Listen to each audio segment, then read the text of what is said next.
يا صباح الفل. اوقات كده بيكون عندنا لحمة مفرومة ومش عارفين نعمل بيها ايه. عشان كده عملت لكم الفيديو ده، تجميع الاكبر عدد من الاكلات اللي بنستخدم فيها اللحمة المفرومة.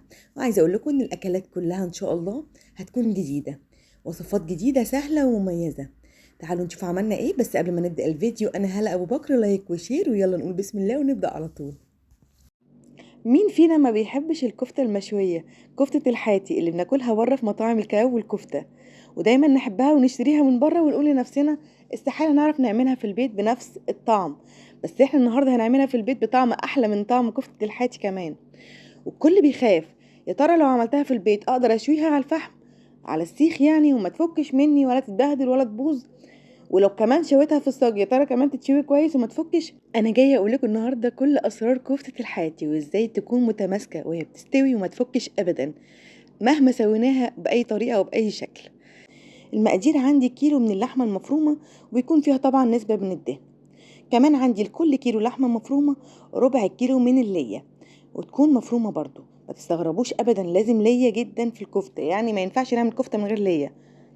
تمام. كمان عندي نص كوباية من البرغل المغسول، مش المنقوع، مغسول بس، بغسله واصفيه. وعندي كمان بصلاية كبيرة مبشورة، ولو بصلتين صغيرين ببشرها واحط عليها شوية ملح واسيبها شوية، وبعد كده اعصرها واخد المية بتاعتها اشيلها على جنب. هقولكوا هنستخدمها في ايه. بالنسبة للبرغل، النوع ده بستخدمه حلو جدا، نوع الضحى ده بيكون نظيف وحلو جدا جدا، انا مجرباه يعني. خلاص كده تمام. يلا بينا بقى، دي المقادير بتاعتنا. وهنضيف طبعا لسه مقادير تانية اللي هي البهارات يعني، او الملح والحاجات دي هقول لكم عليها. بس دي المقادير الاوليه عندي. هبتدي اضيف بقى اللية والبرغل على اللحمه، وكمان البصل. احنا مش هنحط خالص الميه بتاعه البصل دلوقتي، هنشيلها على جنب، وهقول لكم هنستخدمها امتى وازاي. وزي ما قلت لكم طبعا واتفقت معاكم ان البرغل هنا عندي مش منقوع، مغسول بس. ما تزودوش يا جماعه في المقادير، امشوا بنفس المقادير المظبوطه، هتطلعوا كفته ناجحه جدا ان شاء الله. نحط بقى الفلفل الاسود بتاعنا. انا حطيت هنا حوالي معلقه كبيره من الفلفل الاسود. كمان هحط معلقه كبيره من السكر. تمام. ما تستغربوش ابدا من اضافه السكر، حطوا بس معلقه كبيره من السكر. وكمان هحط عندي معلقه كبيره من البيكنج باودر، لازم جدا في الوصفه. وكمان ملح. خلاص، اظبط الملح بتاعي. ونخلي بالنا عشان احنا كنا حاطين على البصل بتاعنا ملح علشان ننزل الميه. يلا بقى، في الوقت ده انا مش عايزه ندمج المقادير ولا المكونات ولا اي حاجه، انا عايزه نعجن. زي ما بقول لكم كده، والله نعجن كويس جدا جدا جدا، اكننا بنعمل عجينه بالظبط. عايزه الكفته بتاعتي تسمغ. يعني ايه تسمغ؟ يعني تبقى عامله كده ماده كده زي الجيلاتينيه كده شويه وانا بمسكها وبشدها. وده اول سبب يخلي الكفته عندي ما تفكش ابدا وهي بتستوي، ولا على الفحم ولا في السيخ ولا في الفرن ولا في اي مكان. خلاص. بعجن في الكفته كويس جدا جدا جدا، مطلوب مني عجن مبرح، يعني مش اقل من 10 دقايق ربع ساعه. شوف حد كده عنده صحه ونخليه يعجن. بصوا، هو ده المطلوب في قوام الكفته، شايفين؟ انا دايما بشوي الكفته بتاعتي دي على السيخ وعمرها ما فكت. انتوا النهارده ان شاء الله لما هنعملها، حابين تشووها على السيخ، حابين تشووها في الفرن عادي، حابين تسيبوها في الفريزر وتطلعوها ان شاء الله في العيد، براحتكم. لحد هنا ده الاساسي في الكفته. خلاص. يلا بقى نشوف هنشكل الكفته دي ازاي. بجيب كده المسن بتاعي دوت، وعندك معلقه خشب، اي حاجه نقدر نفرغ عليها الكفته، نقدر نلف عليها الكفته وتتفرغ من جوه. ممكن جدا عصيان الشيش طاووق، بس انا بحب المسن ده لانه اتخن، فبيديني تفريغ يعني للكفته اكتر من اي حاجه تانية. خلاص.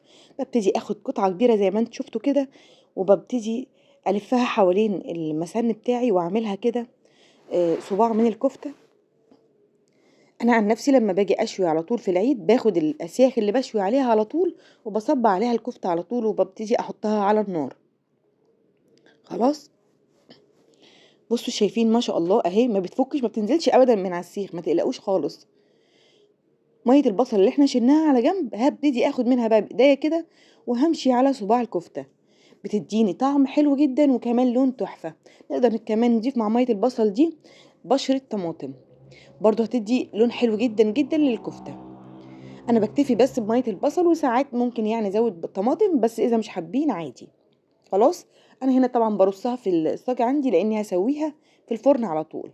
بس زي ما اتفقت معاكم، تقدروا لو هتشووا تسووها على طول، تصبعوها على طول على السيخ وما تقلقوش ابدا ابدا ابدا، سووها على طول، او تحطوها في الفريزر وتطلعوها بعد كده تشووها. بصوا تعالوا نعمل كده كمان صباع من الكفته. انا هنا بعمل ليه صباع كبير كده، ما تستغربوش، لان هي بتكش طبعا شويه في الفرن او على النار، لان بيبقى فيها نسبه من الدهون يعني. فانا ما بحبش الكفته تبقى رفيعه خالص، بحبها تبقى متوسطه بعد كده لما تستوي. لما بظبط السيخ بتاعي او الصباع بتاعي بتاع الكفته يعني، ببتدي بقى اخد بعد كده من ميه البصل وامشي من بره. خلي بالنا استحاله ابدا نحط ميه بصل جوه الكفته، هتفك طبعا. سببين بيخلوا الكفته عندي متماسكه وعمرها ما تفك معايا على النار: ان ما يكونش فيها اي سوائل، تمام، والسبب التاني العجن كويس جدا جدا. انا هنا هو خلصت الصاج بتاعي كله، هاخده بقى احطه في الفرن على درجه حراره وسط على الرف الوسطاني. هينزل دهون جامده وهيستوي بالراحه، بلاش تحطوه عالي قوي علشان ما يتحرقش معايا وما يكونش استوى. طبعا انا لما بسويها في الصاج هنا بحب ادخنها يعني، بولع فحمايه كده وبجيبها احطها في الماده الدهنيه اللي نازله من الصاج من الكفته يعني، وابتدي بعد كده اغطي عليها. طبعا احنا لو بنشويها على الفحم مش هنحتاج ابدا نعمل الخطوه دي. تمام. بس كده بالطريقه البسيطه جدا السهله جدا، والمقادير اللي هي مش جايه من الفضاء الخارجي يعني، كلها حاجات موجوده عندنا يعني سهله وبسيطه، عملنا الكفته. بس عايزه اقول لكم حاجه: الناس اللي ما بتحبش تضيف اللي في الوصفات بلاش تعملوا الكفته. تمام. يعني بلاش تقولوا لا هنطلع اللي براها ونعملها، لا خالص، مش تدينا اي نتيجه حلوه. عايزه اقول لكم اي كفته بتاكلوها في اي محل بره او مطعم كباب وكفته يعني، لازم طبعا يكون فيها ليا، لازم لازم. واللي يقول لكم ما فيهاش ليا كداب. خلاص. زي ما شفتوا كده الكفته طالعه معايا ما شاء الله حلوه جدا جدا جدا. عايزه اقول لكم طعمها كمان احلى وريحتها رهيبه. وزي ما شفتوا في الفيديو قلنا مع بعض كل الحاجات اللي تخلي الكفته معايا ناجحه، ما تفكش ابدا ابدا. وهي كانت ان الكفته ما ينفعش يبقى فيها اي سوائل، ده اولا. ثانيا ان الكفته لازم تتعجن كويس جدا جدا. خلاص كده عملت معاكم الكفته بطريقه سهله وبسيطه، وزي ما شفتوا ناجحه جدا وما فكتش ما شاء الله. وبالهنا والشفا. السلام عليكم ورحمه الله وبركاته. ايه رايكم النهارده نعمل مع بعض الكفته بالصوص البني او الكفته المكرمله؟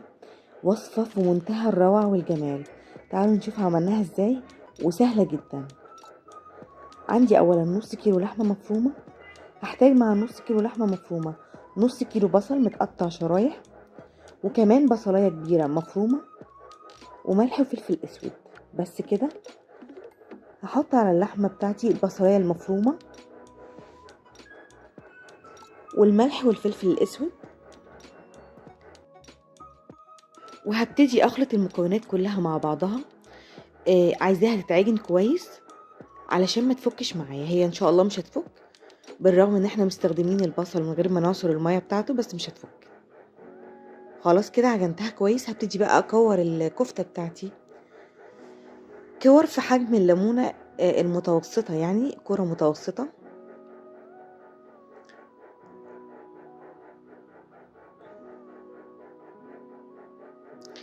الوصفه دي جديده وطعمها حلو قوي، وبتتاكل جنب اي حاجه، وسريعه كمان، بتعجبني جدا، وكمان ممكن نستخدمها في العزومات. خلصت الكميه كلها. هبتدي بقى اخد كل كوره من الكفته اللي انا عملتها وعفرها عندي بالدقيق. وهنعرف مع بعض دلوقتي انا ليه عفرتها بالدقيق لما نيجي نشوحها في الطاسه. هخلص الكميه بتاعت الكفته كلها بنفس الطريقه.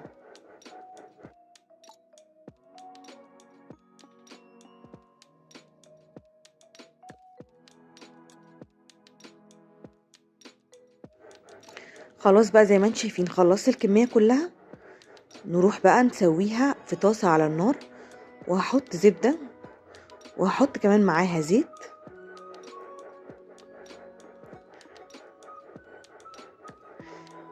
هسيب الزبدة والزيت يسخنوا والطاسة عندي تكون سخنة جدا، وهبدأ بقى انزل بالكفتة اللي انا عملتها.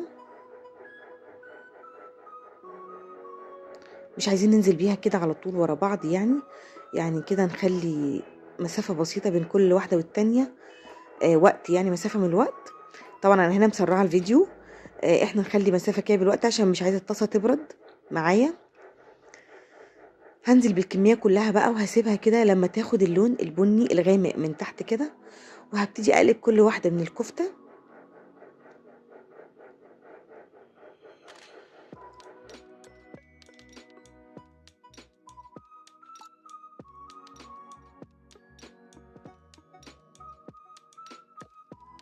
لما قلبتها كلها هسيب الجنب التاني ياخد نفس اللون برضو، وبعد كده بقى هبتدي اطلعها خالص.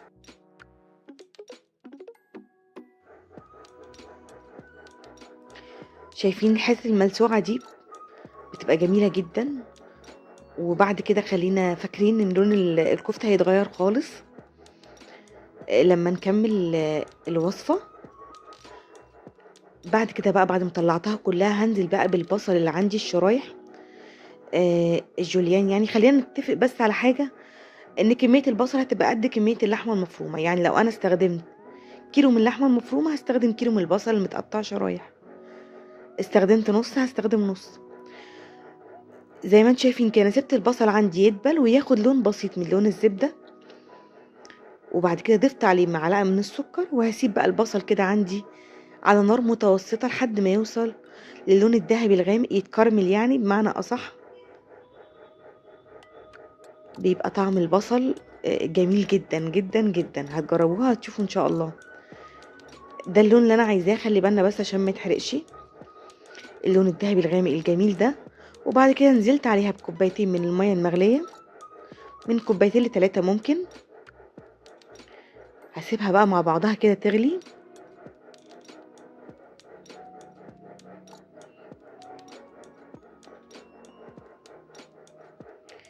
زي ما انتم شايفين غليت. اول ما تغلي بقى هنزل بكرات الكفتة اللي انا عملتها،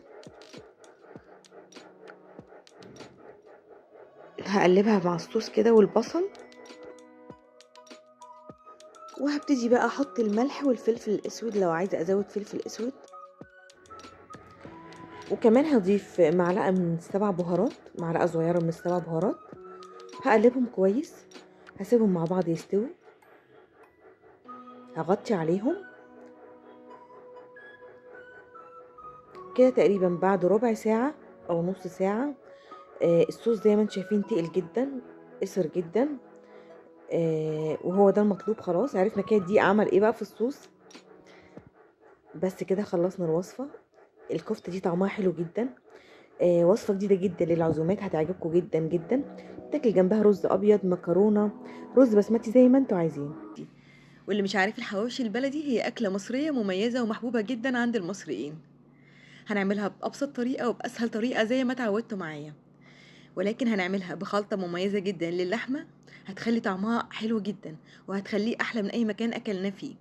وكمان هنعرف في الفيديو واحنا شغالين ايه السر اللي يخلي الحواوشي مش مستوي من جوه ومش ناشف، يعني مش محروق، يعني يكون مقرمش من بره وكمان طري من جوه. تابعوني لاخر الفيديو نعرف الخلطه بتاعه اللحمه اتعملت ازاي، وطعمها كده كان جميل ومميز كده ازاي، وسر تسويه الحواوشي ازاي. اول حاجه عندي نص كيلو من اللحمه زي ما انتم شايفين فيها نسبه من الدهون. هضيف عليها جزرية كبيره مبشوره. خلاص. وكمان هضيف بقى حاجة مهمة جدا وهي اللي تخلي عندي خلطة اللحمة مميزة جدا جدا، شوية من اللية المبشورين أو المفرومين. أنا بجيب اللية من عند الجزار وبجمدها دايما عندي في الفريزر، ولما احتاج منها بطلع أبشر منها، بتبقى أسهل طريقة لاستخدام اللية. وعايزة أقولكم كمان إن اللية بتدي للحواوشي طعم حلو جدا وما بتخليهوش ناشف. خلاص. أنا حاطة هنا حوالي يعني ربع كوباية، يعني زي 100 جرام كده. تمام. عايزين تكتروا مفيش اي مشكله، بالعكس بيخليه احسن. بعد كده بقى عندي البصل المفروم، وانا هنا طبعا زي ما اتعودتوا معايا بضاعف كميه البصل، بس انا في الوقت ده حاطه نص كيلو بصل بس على نص كيلو لحمه. حابين تضاعفوا يبقى مفيش اي مشاكل. زي ما انتوا عارفين البصل الزيادة بيدي طعم مسكر جدا لأي أكل بنعمله. تعالوا نشوف التوابل بقى وهي سهلة جدا.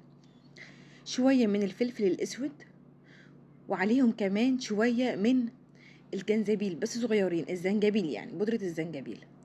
والمعلقة بتاعتي بقى المميزة اللي هي الورق اللوري والحبهان المطحونين، بطحنهم وبشيلهم وباخد منهم معلقة كده على طول في اللحوم. وكمان معلقة صغيرة من بهارات اللحمة، ومعلقة صغيرة من القرفة، وطبعا الملح. يبقى البهارات اللي انا حطيتها غير الملح والفلفل الاسود كانت ورق اللوري والحبهان المطحونين، ومعلقة صغيرة من الزنجبيل، ومعلقة صغيرة من القرفة، وشوية صغيرين من بهارات اللحمة، بس كده. انا كنت بستخدم البهارات الجاهزة، الكيس البهارات الجاهزة، بس لقيت ان الطعم كله بيبقى بهارات، يعني انا مش بحس خالص وانا باكل بطعم اللحمة. خلاص، فعشان كده قررت ان انا مش هستخدم الكيس ده وهعمل البهارات دي، وبصراحة طلع معايا الطعم ولا اروع، احسن من البهارات الف مرة. ودي تجربتي انا مع الاكياس الجاهزة دي. اذا حابين تسهلوا على نفسكم تستخدموها براحتكم. طبعا هدمج كل المكونات مع بعضها كويس جدا زي ما انتوا شايفين كده، خليتها حاجة واحدة. خلاص، قلبت اللحمة والبصل والبهارات كله مع بعض كويس جدا. وزي ما انتوا شفتوا البهارات اللي احنا حطيناها كانت بسيطة زي ما قلت لكم، عشان عايزة طعم اللحمة يكون واضح. تعالوا بقى نعمل خطوة بالنسبة لي مهمة جدا، وبتخلي لي عندي الحواوشي أكنه مشوي على الفحم. بجيب كده حتة فحمة صغيرة بحطها في طبق، بتكون طبعا مولعاها، واحط عليها معلقة من السمنة البلدي. يا سلام على ريحة اللحمة قبل ما نسويها، أصلا هي لحمة مشوية. ونغطي عليها بقى كويس لمدة 10 دقايق كده، اللحمة تتشرب عندي من الدخان اللي طالع من الفحمة والريحة اللي طالعة من الفحمة. وخلاص كده تمام، اللحمة عندي جاهزة، اكننا بجد هنبقى شاويينه على الفحم بالظبط، مش هيبقى فيه فرق خالص. هجهز بقى العيش بتاعي. بجيب العيش زي ما انتم شايفينه كده، حجمه مش كبير، وهو كده كده العيش خلاص ما بقاش حجمه كبير يعني. وهبتدي افتحه بقى فتحه صغيره كده بالمقص، ما بفتحش العيش كله للاخر. خلاص، هبتدي اخد بقى كرة من اللحمه كده صغيره يعني، او وسط بالكتير. ما بحبش عندي الحواوشي يكون كميه اللحمه فيه كتيره قوي، لا مش بحب كده خالص، وده يريحكم انتوا بقى زي ما انتوا عايزين يعني. انا بحب احط اللحمه وسط، يعني يكون في تجانس كده بين اللحمه والعيش، كميه اللحمه مع العيش تكونوا كده متجانسين. وكمان ده بيخليني اضمن اللحمه مستويه 100%. ما احبش ابدا اكل حواوشي اللحمه فيه مش مستويه، وكمان كميه اللحمه فيه تكون كبيره او كتيره. هبتدي افرد زي ما انتوا شايفين كده اهو، تمام كده بالظبط. ولو اخدتوا بالكم انا هنا فردت اللحمه على الناحيه الخفيفه، الناحيه الرفيعه اللي في العيش، مش الناحيه اللي في الظهر، لا الناحيه الوش العيش. خلاص، عايزين بقى نحط شرايح من الفلفل الحامي زي ما انتوا حابين، عايزين تحطوا شرايح فلفل رومي براحتكم، حابين تحطوا كمان رشة من الجبنة الموتزاريلا زي ما انتوا حابين. احنا هنسويه بطريقة اصلا هتخليه بجد رهيب، ومش هيكون محروق ولا ناشف، فاعملوا اللي انتوا عايزينه بقى في الحشوة. انا بقى هنا بجهز عندي الدهان بتاعي، هو معلقة من الزيت على معلقة من السمنة، وبدهن بيه الحواوشي من الناحيتين طبعا. بديله بس بتأكد، خلي بالنا كده ان احنا دهنا كل حتة في الرغيف عندي، علشان في التسوية كله يستوي مع بعضه سوا واحد. خلاص، يعني اخلي ايدي كده متظبطة في الدهان. تعالوا نعمل مع بعض واحد تاني كده. انا فاتحة العيش، وزي ما انتوا شفتوا كده على وش العيش باخد شوية من اللحمة، وزي ما قلت لكم عندي شوية اللحمة يبقوا متوسطين، يعني ما يبقوش كتير كتير قوي، علشان مش عارفة، انا بحس ان الطعم مش حلو مش لطيف. يمكن انتوا بتحبوا كده، لو بتحبوا كده عادي ودوسوا عليه شويه في السوا مفيش مشكله، انما انا بحس ان يعني لا، مش زي ما قلت لكم كده، البهارات الزياده بتضيع طعم اللحمه. بحس ان اللحمه الكتير كمان بتضيع طعم الحواوشي، يعني ما بتخلوش حواوشي. انا عايزه يبقى في تجانس كده ما بين كميه اللحمه والحواوشي والعيش، يعني احس ان انا باكل عيش بلحمه. تمام، هبتدي ادهن من الناحيتين، وخلاص كده الحواوشي بتاعي هبتدي اشتغل الكميه كلها بنفس الشكل. تعالوا بقى نشوف هنسويه الحواوشي الحلو ده ازاي. جريلا اللي ما بستغناش عنها تقريبا، ودي بسوي عليها وبشوي عليها حاجات كتيرة جدا، ومنهم الحواوشي. بديها مسحة كويسة من الزيت والسمنة اللي انا كنت حطاهم على بعض، وببتدي ارص عليها الحواوشي. طب لو مش عندنا الجريلا دي يا هاله، عادي جدا في الطاسه التيفال بتاعتنا، ونديها مسحه حلوه من الزيت كده، ونحطها على البوتاجاز على نار عاليه، ونحط عليها الحواوشي في الاول، وبعد كده نبتدي نخلي النار وسط. خلاص، ده لو مش عندنا الجريلا. طب لو ما عندناش طاسه تيفال، في اي صينيه الومنيوم او صاج الومنيوم ممكن نرص فيه ونشتغل بنفس الطريقه. وهنا انا زي ما قلت لكم، النار في الاول عاليه والسخن، الجريلا عندي سخنه جدا، بنزل عليها برغيفة الحواوشي بتاعتي، وبعد كده بخلي النار وسط. ليه وسط؟ علشان اسيب الحواوشي يستوي براحته. بياخد من كل جنب كده حوالي 10 دقايق، يعني بياخد كده حوالي ربع ساعة، بيكون مستوي وحلو جدا من الناحيتين، واخد اللون، واللحمة من جوه مستوية زي ما انت شفتوا كده. بسيبه الاول ياخد اللون الذهبي الغامق من تحت، وابتدي اقلبه. بسيبه على كل ناحية مش أقل من 10 دقايق مع الضغط عليه، يعني بضغط عليه كده بالسباتولا اللي في ايدي او بالمعلقة او اي حاجة، بحيث ان انا اخلي اللحمة تستوي. وليه حطيته على وشه في الاول؟ علشان عايزة، طبعا اللحمة زي ما انتوا عارفين انا حطاها على ناحية الرغيف من الوش. يعني ليه من الوش؟ ان هي بتبقى ارق شوية، فبتسوي لي اللحمة اسرع. تمام، وهو ده السبب اللي بيخليني افرش اللحمة على وش الرغيف مش على ظهره. بدوس عليه زي ما انتوا شايفين كده، علشان اضمن عندي سوى اللحمه. خلاص كده هو استوى واخد اللون من الناحيتين، تمام كده. ببتدي اخرجه بقى واكمل تسويه رغيفه الحواوشي بنفس الطريقه.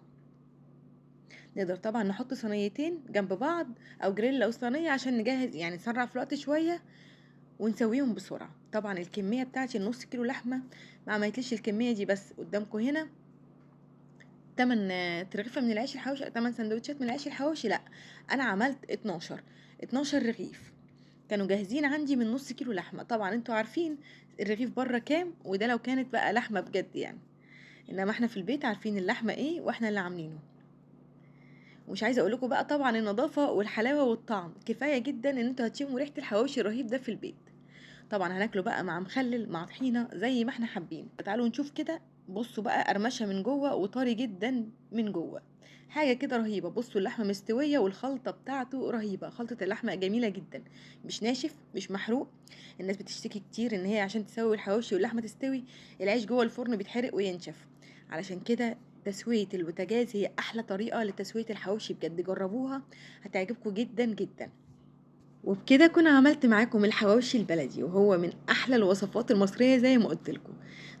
اتحدى اي حد ممكن يقول انه اكل قبل كده كفتة داوود باشا بالجمال والطعم الرهيب ده في اي مكان. هنعمل مع بعض النهاردة كفتة داوود باشا باسهل طريقة، بس كمان طعمها حكاية. عندي نص كيلو من اللحمة المفرومة، وعليها كمان بصلاية كبيرة مبشورة، معلقة نص معلقة من السبع بهارات، وكمان نص معلقة من الفلفل الأسود، نص معلقة صغيرة، وكمان نص معلقة من القرفة.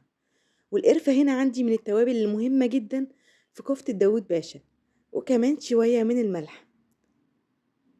خلاص كده التوابل تمام، يلا بقى نعجن اللحمة كويس قوي مع التوابل والبصل كويس جدا. عايزاها تبقى عاملة زي العجينة، عايزة أنسجة اللحمة كلها تدخل فيها التتبيلة بتاعتي وتتغير علشان ما تفكش معايا. اهم حاجة ان احنا نعجنها كويس قوي علشان ما تفكش معايا في الطاسة، ودي من اول اسباب اللي مش هتخليها تفك معايا في الطاسة. خلاص كده اتعجنت كويس، يعني نعجن كده حوالي 5 دقايق بضمير. تمام كده، يلا بينا بقى تعالوا نشكل الكفتة بتاعتنا. طبعا هعملها كور متوسطة الحجم.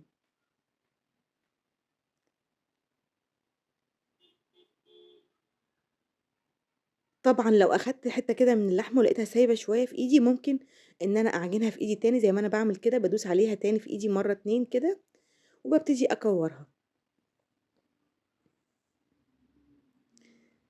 هاخلّص بقى كمية الكفتة بتاعتي كلّها بنفس الطريقة. خلّي بالنا ما بتاخدش وقت معايا خالص. خلّصت الكفتة بتاعتي كلّها، يالّا بقى على التلاجة مش أقل من نُص ساعة ترتاح، وده السبب التاني اللي مش هتخلّيها تفُك معايا وأنا باسويها في الطاسة. طاسة سخنة بقى بعد ما الكفتة ارتاحت نص ساعة في التلاجة، ويلا بينا ننزل بيها بمعلقتين من الزيت والكفتة بتاعتنا كمان. أهم حاجة الطاسة تكون سخنة والزيت سخن. هبتدي بقى أسيب الكفتة في الطاسة لحد ما تاخد لون من تحت، اللون الذهبي الغامق، تتحمر يعني. أنا هحمر هنا الكفتة عندي من جميع الجوانب. هسيبها الأول تاخد لون من تحت في الطاسة تكون سخنة طبعا، يعني حوالي دقيقتين تلاتة، وابتدي بعد كده اقلب كده زي ما انت شفتوا. ههز الطاسه كده بسيط جدا علشان تبقى واصل لها كلها بس الزيت، وابتدي بقى اشوف هل يا ترى اقلب كده ولا لسه. يعني انا شفت ان هي لسه شويه فسبتها، سبتها كمان دقيقتين وبدات اقلبها، قلبتها كلها بالشكل اللي انتوا شايفينه ده. بعد كده بقى هبتدي اقلبها برضو على الناحيه التانية لحد ما تاخد من الجنبين نفس اللون الذهبي الغامق. يعني والموضوع ده هياخد من 10 دقايق لربع ساعه. خلاص كده انا شفت ان هي اخدت اللون من الجنبين. يلا بقى في طبق جانبي كده نطلع الكفتة بتاعتنا كلها.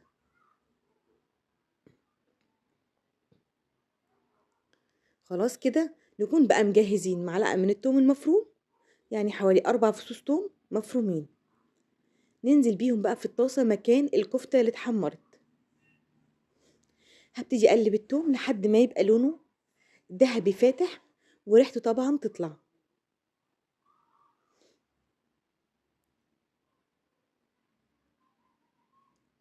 في الوقت ده بقى هكون مجهزة عندي معلقتين كبار من الصلصة، هنزل على التوم بيهم.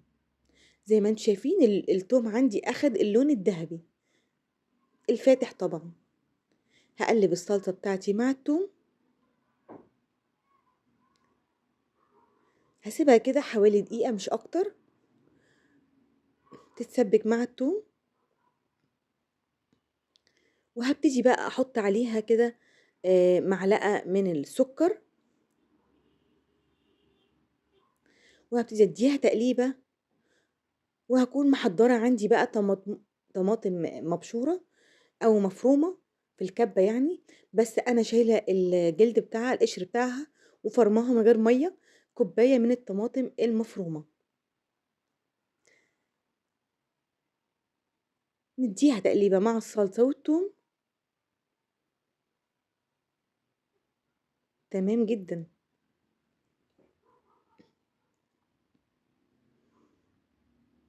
باحاول بقى ادمجها معاهم، وكده بقى نبتدي نحط التوابل. قبل ما نحط التوابل بتاعتنا هحط ميه، كوبايه ونص من الميه المغليه.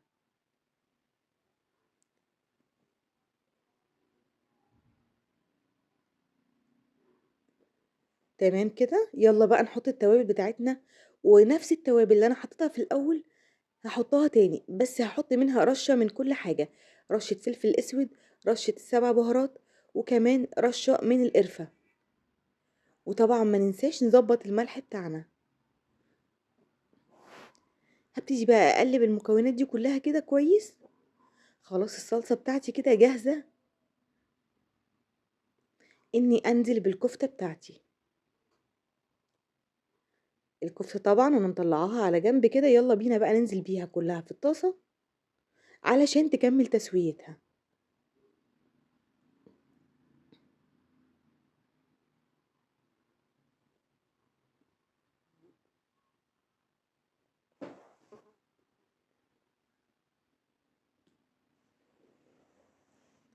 بعد ما هنزل بقى بالكفتة بتاعتي كلها كده في الطاسة وفي الصلصة، هسيبها حوالي ربع ساعة مع الصلصة تتسبك كويس جدا وتكمل سواها.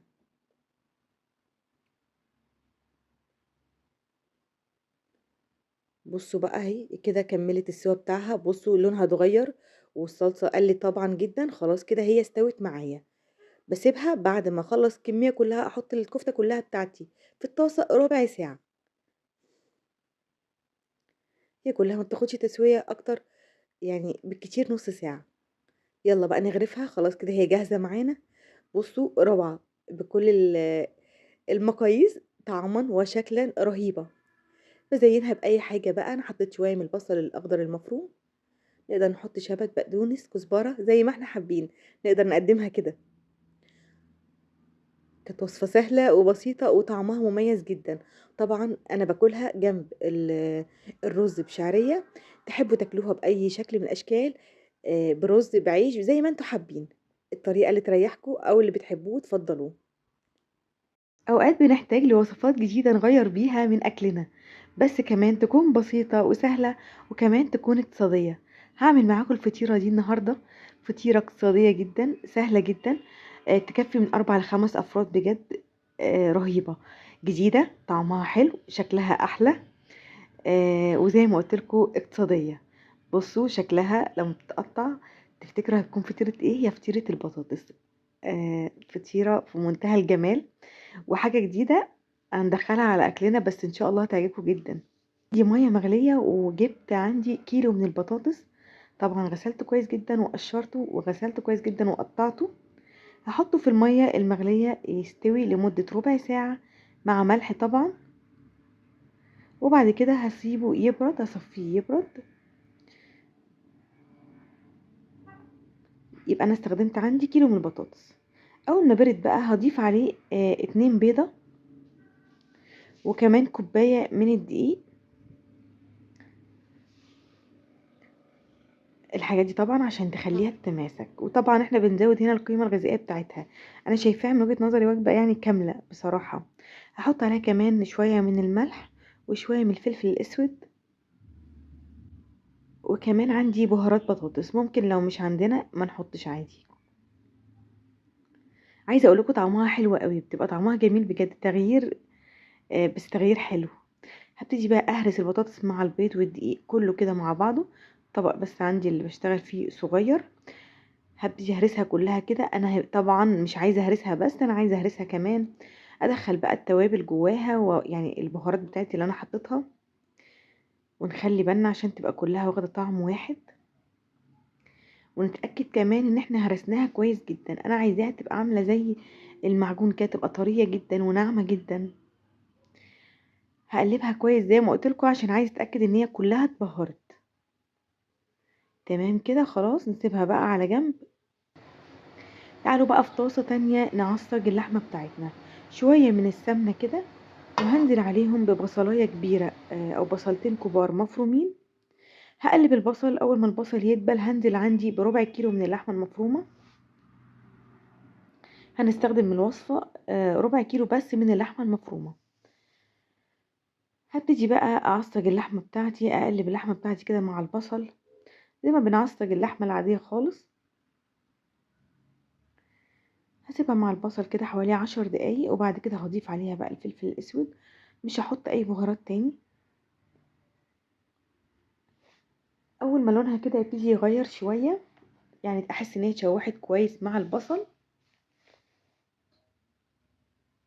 هاكون بقى مجهزة عندي طماطماية كبيرة متقطعة مكعبات صغيرة، هابتدي أضيفها على اللحمة بتاعتي. عايزة أقول لكم الطماطم مع تعصيجة اللحمة بتديها طعم حلو أوي، بتديها طعم مسكر جدًا.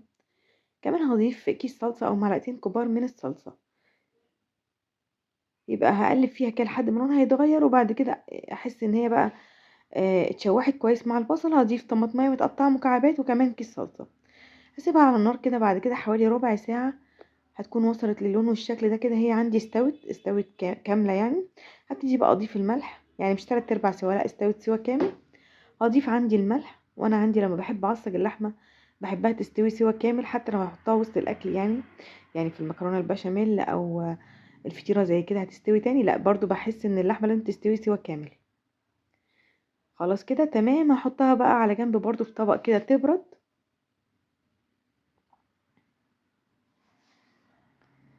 يبقى أنا سلقت البطاطس وعصّجت اللحمة وكده الفطيرة بتاعتي جاهزة إن إحنا نركّبها على بعضها. طاسة بقى عندي ويا ريت تكون كده ما بتلزقش، إحنا نقدر نعملها في الفرن بس أنا هاعملها على البوتاجاز معاكم للسهولة يعني. هابتدي أفرد فيها بقى البطاطس بتاعتي، وزي ما قُلت لكم أنا مستخدمة نُص كيلو من كيلو من البطاطس، يعني هافرد نُص تحت كده في الأول. بُصّوا ناعمة جدًا إزاي. هاتأكد بس إن أنا سويتها كويس في الطاسة عندي. خلي بالك هي بتاخد حوالي بالكتير قوي على البوتاجاز نص ساعة يعني، وبتكون مستوية من ناحيتين. ابتدي اجيب بقى اللحمة المفرومة بتاعتي واحط طبقة كده في النص. نقدر نعملها اقراص صغيرة زي البرجر كده، بس يعني انا بفضل تبقى فطيرة كده على بعضها الطف يعني واحسن، وعلى طول تستوي مرة واحدة يعني. هبتدي بقى افرد اللحمة كويس، واحاول ما اخليش على الاطراف كده لحمة كتير يعني، ابعد عن الطرف كده بحوالي مثلا سنتي. هبتدي بقى اجيب كمان جبنة موتزاريلا واحط على اللحمة. حابين تحطوا اي نوع جبنة حطوا، مش حابين تحطوا جبن خالص مفيش مشكلة. انا بحاول ازود القيمة بتاعتها الغذائية طبعا، واديها طعم احلى يعني. كل حاجة فيها جبن طبعا الولاد بيتخانقوا عليها، فانا بحب احط الجبن في كل حاجة، بحيث ان انا مبقاش حرماهم من حاجة. كل حاجة انتوا عايزينها اهي، ممكن احط رومي مبشور شيدر اي حاجة احنا حابينها يعني. هبتدي بقى اضيف بقية البطاطس فوق الجبنة بتاعتي واللحمة. افرد طبقة تانية كده وابتدي اسويها برضو. اذا البطاطس بتلزق معايا مثلا، ممكن الحاجة اللي انا بفرد بيها زي سباتولا كده او اي حاجة ابلها شوية زيت صغيرين هتفرد معايا بمنتهى السهولة. هفردها كويس قوي، اغطي الجبنة واللحمة من كل مكان. انضف الطاسة بتاعتي وهرفعها على البوتاجاز بقى على درجة حرارة كده متوسطة، النار تكون متوسطة. اسيبها مفيش 10 دقايق بالكتير، ربع ساعة، وهز الطاسة كده الاقيها بتتهز معايا بسهولة، اعرف ان هي كده استوت من تحت. ابتدي بقى اخدها اقلبها على الناحية التانية. يبقى اول ما هز الطاسة وتكون يعني بتروح وتيجي معايا كده، هي كده استوت من تحت يعني، مش لازقة في احرف الطاسة. هبتدي اقلبها بقى في الوقت ده كده وارجعها في الطاسة تاني، بس اخد الطاسة كده ادهنها برضو دهنة سمنة او زبدة.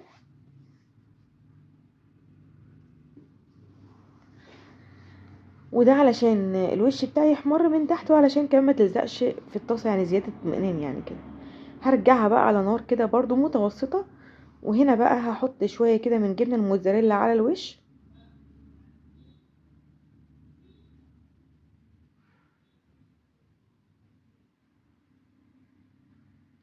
نقدر كمان نحط قبل الجبنة الموتزاريلا طبقة تانية من اللحمة المتعصجة ونغطيها بالجبنة الموتزاريلا برضو، هتبقى رهيبة. وطبعا زي ما قلت لكم، لو مش حابين تحطوا جبن او مش موجودة عندنا الجبن عادي، ممكن نكملها من غير جبن خالص. هغطي عليها بس شوية وكده خلاص هي استوت معايا. انا هاخدها في طبق كده تقديم، واحطها تحت الشواية دقيقة بس، اللون بتاعها كده ياخد اللون الذهبي الحلو ده، وبس كده.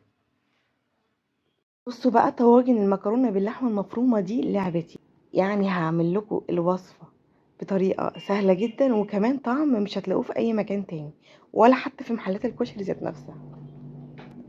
مبدئيا كده عندي في طاسة هنزل بمعلقة كبيرة من السمنة. هنبدأ طبعا بتشويح او تعصيج اللحمة بتاعتي، وعليها معلقتين كبار من الزيت.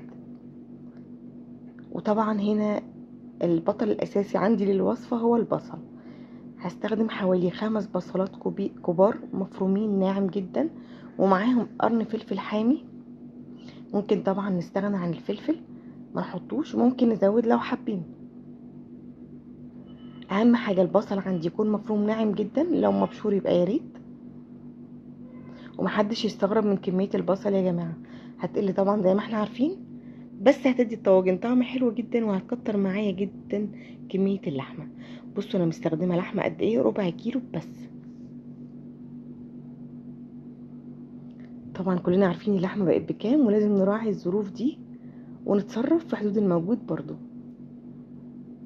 هقلب بقى البصل مع اللحمة كده، هفك اللحمة بتاعتي. وطبعا انا ما حطيتش اللحمة الا لما البصل معايا دبل زي ما انتم شايفين كده.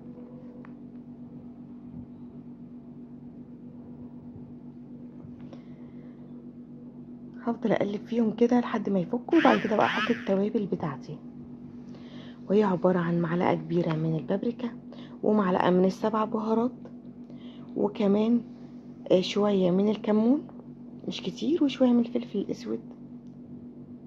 هقلب كل ده كويس، طبعا ما حطيتش ملح. هسيبها بقى على نار هادية كده تستوي مع بعضها على نار هادية. ودي احلى حاجة للحمة المتعصجة.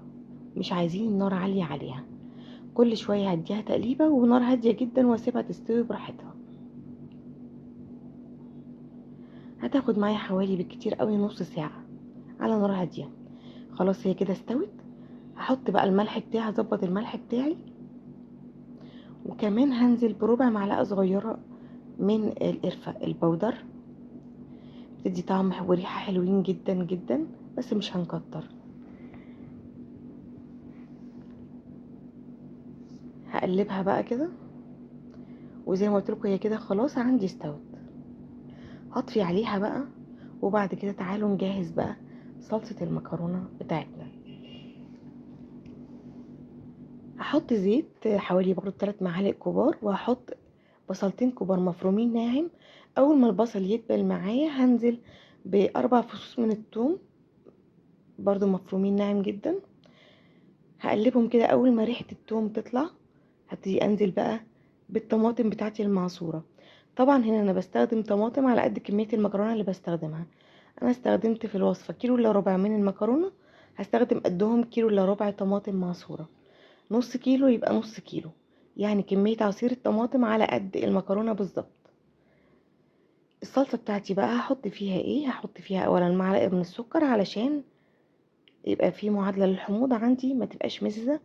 وهحط التوابل اللي حطيتها في اللحمة بالظبط، يعني 7 بهارات وبابريكا وشوية من الكمون وشوية من الكزبرة كمان،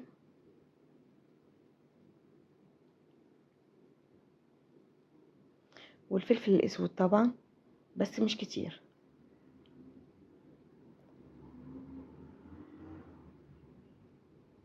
هقلبها بقى واسيبها تتسبك كده. وانا هنا مش هسبكها تسبيك كامل، هسبكها 3/4 تسبيك كده، يعني ده المطلوب. طبعا انا سلقت المكرونة، هحط لها الملح واطفي عليها. سلقت المكرونة بتاعتي في مية وملح وزيت، سلقتها مش هقول نص سوا، هقول ربع سوا، يعني قبل ما تخش على نص سوا كمان. ليه؟ علشان تاخد معايا من طعم الصلصة وما تعجنش في الطاجن معايا في الفرن. خلاص كده كله عندي جاهز. هبتدي بقى اجيب الطواجن بتاعتي اللي هقدم فيها. هدهنها دهنة زيت محترمة كده، وهحط كمية من اللحمة المفرومة بتاعتنا. طبعا زي ما انتم شايفين احنا بنكتر اللحمة المفرومة، وده ما بيحصلش في المحلات، ده لو افترضنا ان هي لحمة يعني، مش اي حاجة تاني. هبتدي بقى انزل بالمكرونة بتاعتي، وزي ما قلت لكم ما نكترش في سواها عن ان هي تبقى نص سوا، وبنصفيها ونستخدمها عادي خالص. يعني اختصرت في خطوة السلق دي عشان ما نضيعش وقت الفيديو ونطوله اكتر من اللازم. خلاص حطيت المكرونة بتاعتي بقى، هبتدي انزل عليها بالصلصة اللي احنا اتفقنا ان هي 3/4 تسبيكة. انا مش هكتر كتير قوي في الصلصة، بس هغطي الطاجن، هغطي المكرونة بتاعتي يعني.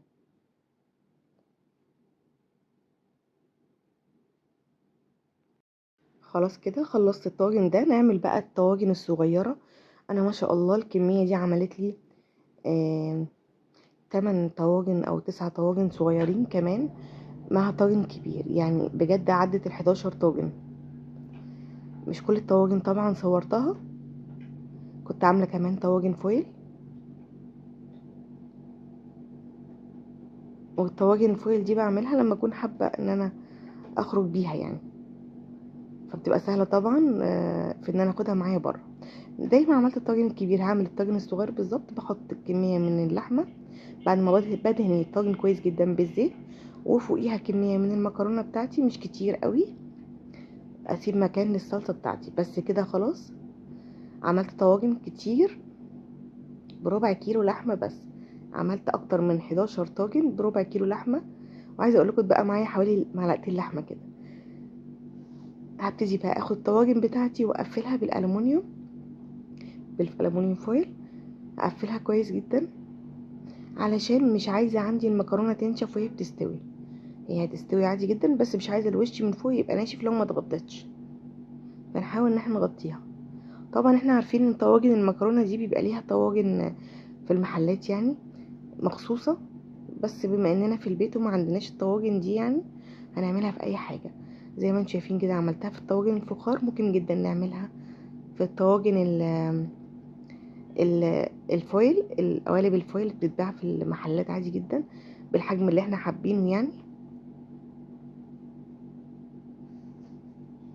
بس كده خلصت بقى كده الطواجن بتاعتي كلها في الفرن بقى على الرف الوسطاني على درجة حرارة يعني نقول وسط، نص ساعة مش اكتر، نص ساعة مش اكتر.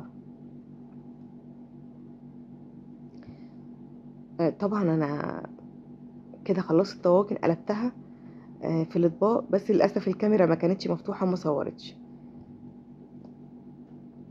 زي ما انتم شايفين عملناها بطريقة سهلة، طعم حلو جدا ومميز.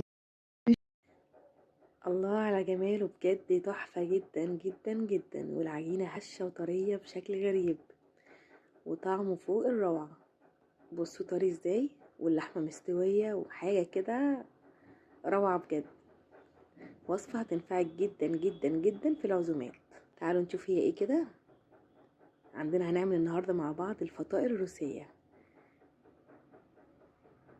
يلا نقول بسم الله كده. عندي 5 كوبايات كبار دقيق،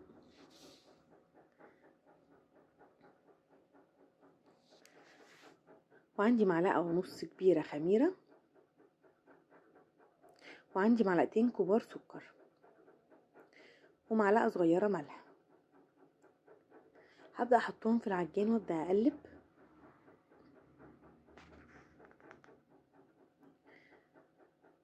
وبعد كده هنزل تدريجيا عليهم بكوباية ونص مية دافية، وهشوف العجين بتاعي الدقيق بتاعي هياخد الكوباية ونص كلهم ولا لا. هنزل تدريجيا طبعا زي ما احنا متفقين، على طول بننزل بالمية تدريجيا كده لحد ما العجينة تلم معايا. انا هنا مش عايزاها عجينة قاسية ولا عجينة ملزقة قوي، يعني تكون كده طرية يدوبك لمت كده وما بتلزقش في الايد قوي يعني. هبدأ اعجن بقى كده اقل حاجة 10 دقايق. طبعا احنا ممكن نعجنها على ايدينا، اللي عندك متوفر اشتغلي بيه كده. العجينة بعد ما عجنتها زي ما قلت لكم مدة ما تقلش عن 10 دقايق، جبت بولة بقى ودهنتها زيت، وهبدأ احط فيها العجينة بتاعتي علشان تخمر.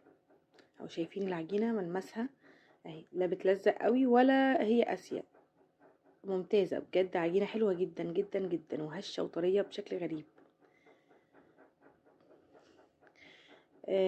هغطيها كويس. المفروض ان انا ادهن وشها زيت بس انا نسيت. ندهن وشها زيت ونغطيها كويس ونحطها في مكان دافي تخمر.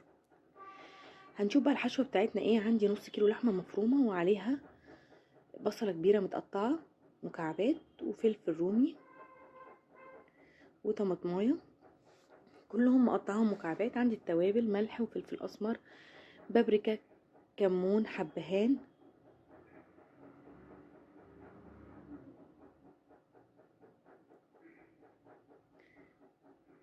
هبتدي بقى كده اقلبهم كويس جدا.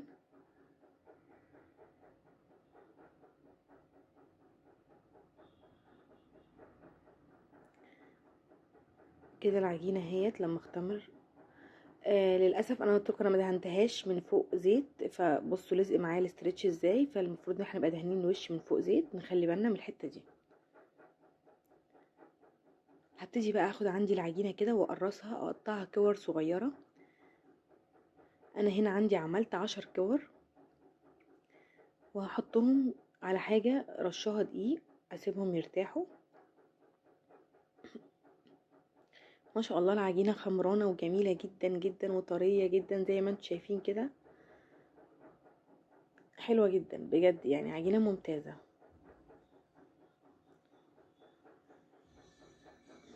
هخلص بقى الكميه كلها زي ما قلت لكم. انا هعمل عندي 10 قطع من الدوريات دي.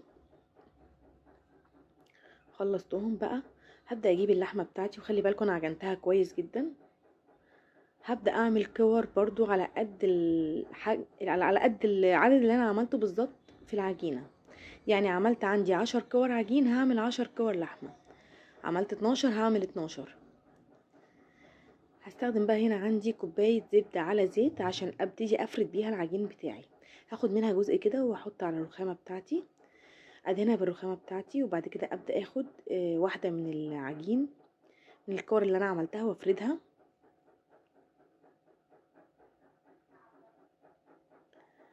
انا عايزة عندي هنا افرد العجينة بتاعتي كويس جدا جدا جدا جدا، مش مشكلة لو اتقطعت معايا، مفيش اي مشكلة. انا عايزاها تبقى رقيقة جدا جدا جدا علشان تبقى مورقة معايا وهشة لما بعد كده تتخبز ان شاء الله. بصوا زي ما انتم شايفين كده بفرد باقصى حاجة ممكن تتفرد، يعني بفردها كويس قوي قوي قوي.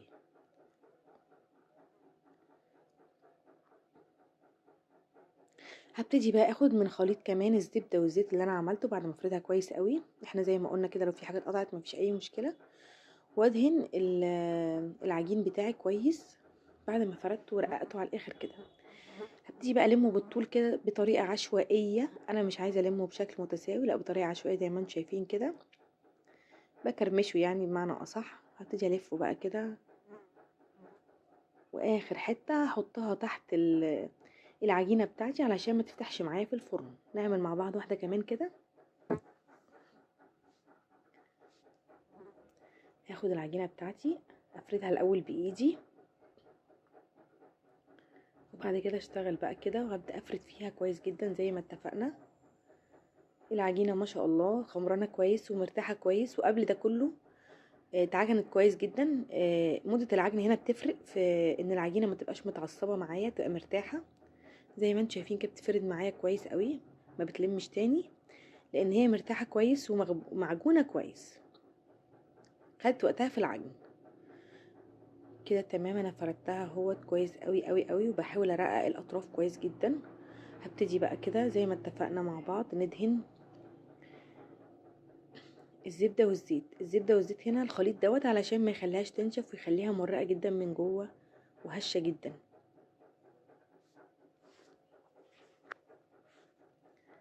وهبتدي بقى الم كده بطريقة زي ما قلت لكم غير عشوائية، عشوائية مش غير عشوائية، اسفة. اهو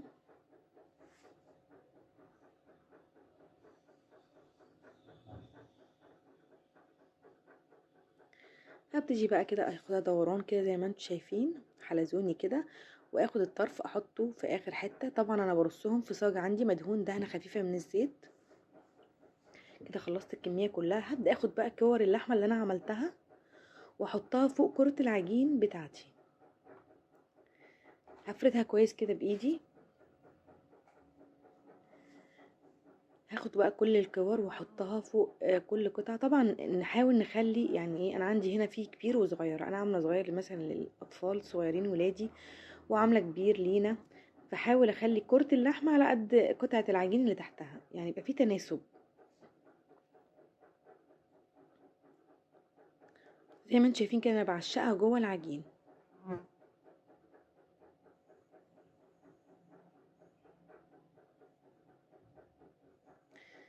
خلاص كده اهو قربت اخلص. حلوة قوي كده، ممتازة بجد بجد بجد. ندخلها بقى على فرن متسخن كويس جدا جدا. نحطها تحت شوية قريبة من قاع الفرن، وبعد كده نطلعها فوق لما تحمر من تحت، تاخد وش من فوق على الشواية، وتكون ان شاء الله استوت معانا. بتقعد من ساعة لساعة وربع على حسب الفرن بتاعك. ودي كانت معانا الفطار الروسي، البرجر البيتي السهل جدا ونضيف جدا جدا اللي طعمه بجد روعة، والمقادير سهلة جدا. تعالوا نشوف كده مقاديرنا ايه ونشوف الطريقة كمان. عندي هنا كيلو لحمة مفرومة. كل كيلو لحمة مفرومة وفيها نسبة دهون هنحط لها كوباية كبيرة فول صويا منقوعة في كوبايتين مية مغلية. وعندي بصلاية كبيرة انا مكرملاها في شوية زيت، يعني مشوحاها مخليه لونها بعد ما بقى لون شفاف داخله على الدهب شويه. وعندي معلقه كبيره سكر، وعندي فلفل اسود وملح، وعندي كيس من خلطه البرجر البهارات بتاعته، اي بقى نوع انت بتفضليه عادي خالص. لو هتجيبيها سايبه يبقى معلقتين كبار من خلطه البرجر بتاعي. كده المقادير تمام. نشوف بقى الطريقه هنعمل ايه. اول حاجه كده هجيب عندي الكبه، وهبتدي بقى احط فيها الفول الصويا والبصل المكرمل.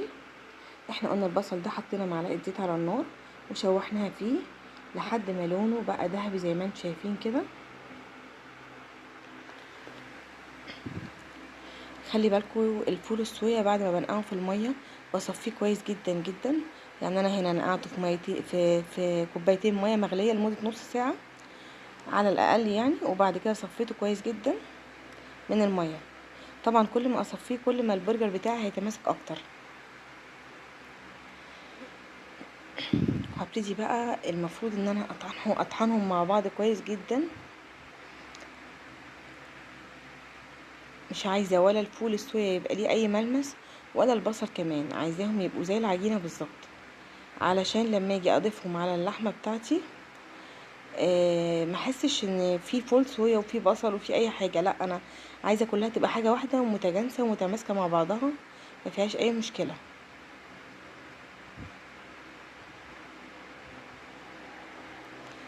هدي بس تقريبا للبصل بتاعي والفول الصويا.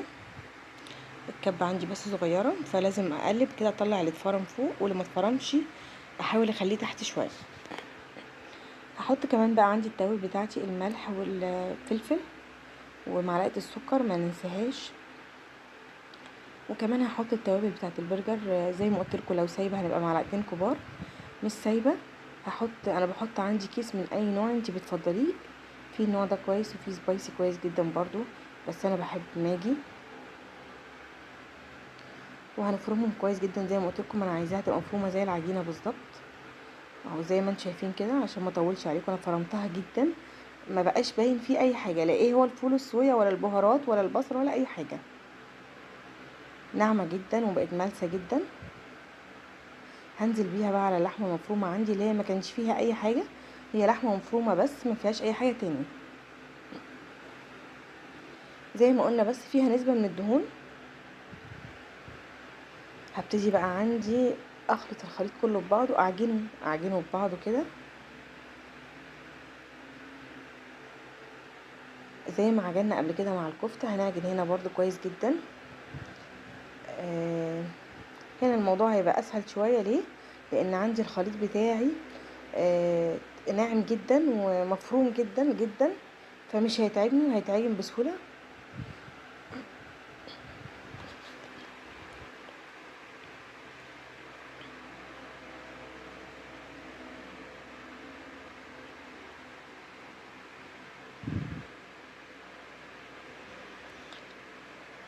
كده انا عجنته كويس جدا زي ما انتم شايفين، مش باين اي حاجه، كله معجون مع بعض وكله مختلط ببعضه كويس جدا. باينه ان هي عندي لحمه بس. هجيب بقى الاطباق بتاعتي وهفرش فيها كيس بلاستيك وهحط فيه دهنه زيت علشان البرجر بتاعي لما احطه ما يلزقش. هنيجي بقى لتشكيل البرجر. طبعا انا عندي المكبس بتاعي ده بتاعت البرجر، انا ما بحبش استخدمه لانه يعني مش عملي بصراحه، مش عملي. في مكابس تانية افضل بكتير، بس دوت اول ما المكبس طلع فهو عندي من زمان يعني. جبت الغطا بقى كده بتاع اي برطمان عندي وحطيت جواه كيس بلاستيك ودهنته زيت بسيط. هبتدي اخد بقى كرة من اللحمه اكورها كده وكويس، وبعد كده احطها اعملها برجر. طبعا ده الحجم اللي انت بتحبيه، يعني لو انت عايزه قطعه البرجر تبقى كبيره كبري في الغطا شويه. وبالنسبه للسمك انا بحبها دايما متوسطه، لا هي رفيعه ولا هي سميكه، علشان تبقى كويسه جدا في السوا، علشان لما اجي اسويها ما تنشفش معايا. لو رفيعه قوي هتنشف معايا، ولو سميكه جدا هتاخد وقت كبير في السوا وممكن ما تستويش كويس. فانا بخليها متوسطه الحجم في السمك علشان لما تستوي ابقى ضامنه ان هي استوت كويس تمام وان هي مش ناشفه. شفنا قبل كده انا بسويها الكميه بتاعتي بقى كلها كده، وبين كل واحده برجر والتانية من فوق بعض كده احط كيس بلاستيك برضو مليون زيت، علشان لما اجي اطلع البرجر بتاعي يبقى سهل في ان انا اخرجه لما يتفرز ان شاء الله. زي ما انتم شايفين كده ده الشكل النهائي معايا للبرجر. عملت طبعا وحدات كتيره، كل صف من دول 3 انا حاطه بينهم اكياس بلاستيك ودهنها زيت كويس، وحاطه البرجر التاني فوقيها. زي ما انتم شايفين كده ما خدش معانا وقت خالص، سريع جدا، منقذ جدا بجد. طعمه لذيذ، هتجربوه ان شاء الله هيعجبكم، وبألف هنا وشفا عليكم. النهارده معانا اكله جميله جدا وخفيفه وسريعه، وهي طاجن البتنجان باللحمه المفرومه. سريع جدا وجميل. تعالوا نشوف كده المقادير. زي ما انتم شايفين كده عندي بتنجان عروس، بقطعه شرايح متوسطه بالطول. نحاول نخليه كله سمك واحد. وبعد كده هجيب الجريلا بتاعتي على النار، هحط عليها زيت، وهبدأ اشوي البتنجان بتاعي. لو حابه تقليه في الزيت ما عنديش مشكله، براحتك، بس انا بعمل حاجه تكون خفيفه شويه وتسهل الوقت كمان. هنرصهم كلهم على الجريلا ونسيبهم يتشووا براحتهم. هسيبهم بقى لما يتشووا، هبدأ اقلب البتنجان على الوش التاني. بتبقى خفيفة جدا وطعمها حلو قوي، وليها كده طعم وريحة مميزين بجد. ده غير ان هي سريعة جدا، بصراحة ما بتاخدش وقت. كله على الوش التاني، هسيبه برضو يتشوي على الوش التاني. وبعد كده بقى نبدأ نحضر الحشوة بتاعة البتنجان بتاعي. عندي هنا ربع كيلو لحمة مفرومة، طبعا ممكن تقللي او تكتري على حسب كمية البتنجان اللي انت عاملاها. وعندي بصلاية كبيرة مفرومة ناعم. هحط كمان معلقتين كبار بقسماط،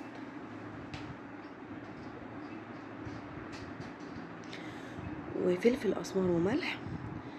وحاجة انا نسيت احطها في المقادير، بس هنحط كمان معلقة صغيرة من السبع بهارات.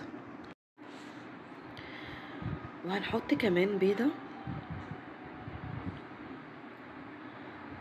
أكلة مغذية جدا بجد، يعني جميلة. هبدأ بقى أخلط اللحمة مع كل المكونات اللي أنا حطيتها كده. هي دي الحشوة اللي هحشي بيها البتنجان عندي. هبدأ أجهز الطواجن بتاعتي. ليكي بقى الحرية انك تستخدمي يا اما طواجن صغيرة او طاجن كبير زي ما انت حابة. انا بعمل طاجن صغيرة، لكل واحد طاجن كده بيبقى ألطف يعني. هدهن الطاجن عندي بالسمنة. وبعد كده هجيب شرايح البتنجان زي ما انتم شايفين كده. هبدأ اخد قطعة من اللحمة كده وهحطها جوه البتنجان، وهلف عليها البتنجان، وهبدأ ارصها عندي في الطاجن.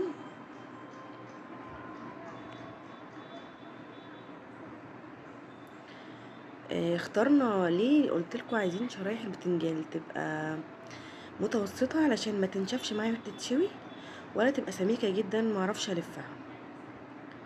زي ما انتم شايفين بتلف معايا بسهولة جدا، ولانها مش مقلية في الزيت، مش شاربة زيت كتير، جميلة، بتبقى خفيفة جدا بجد.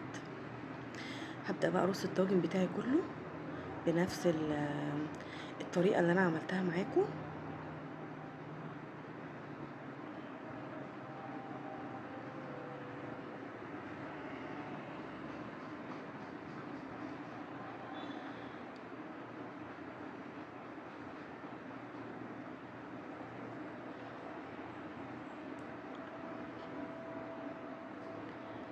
لحد ما اخلص الكمية اللي عندي كلها.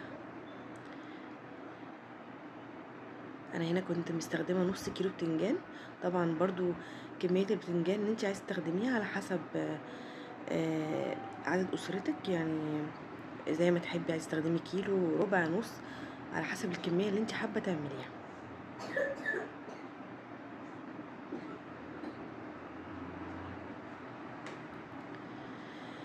هحط هنا كده شرايح من الفلفل الرومي، بيديله طعم جميل جدا.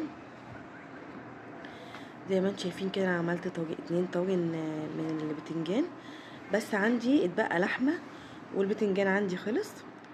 ف استغليت اللحمة ديت بان جبت البطاطس وقطعتها شرايح سميكة برضو، مش قوي، متوسطة. وبدأت اعمل شريحة من البطاطس عليها قرص بنفس سمك البطاطس من اللحمة. وهبدأ اكمل برصهم فوق بعض كده علشان اخدهم احطهم في الطاجن، يسهل عليا. زي ما انتم شايفين كده تمام.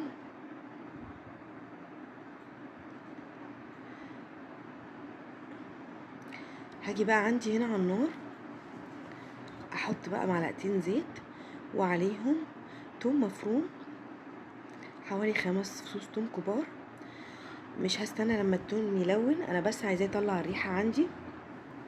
وهنزل عليه بعصير طماطم، 4 طماطمات مضروبين. وهبدأ بقى انكه الطماطم بتاعتي بمعلقة فلفل اسود وملح، ومعلقة صغيرة برضو من ال7 بهارات. هسيبهم مع بعض لما يتسبكوا، وبعد كده نشوف هنستخدمهم ازاي ونكمل بيهم الطواجن ازاي. الطواجن عندي بعد ما رصيتها اهيت، هبدأ بقى كده اخد على كل طاجن كبشة او كبشتين من الصلصة اللي انا عملتها. ريحة الصلصة فظيعة بجد، بتديله طعم حلو جدا جدا جدا. والبطاطس نفس الخلطة ونفس الصلصة هستخدمها في البطاطس، ما عنديش اي مشكلة. طبعا حابة تحطي في الطواجن دي فلفل رومي براحتك، فلفل حامي براحتك. انا عاملة واحدة بس فيها فلفل حامي. بعد كده بقى هبتدي احط الجبنة الموتزاريلا عندي على الوش. طبعا دي اختياري، حابة تحطيها براحتك، مش حابة برضو براحتك. ممكن تحطي رومي، شيدر، زي ما انت حابة. ممكن تستغني عنها خالص.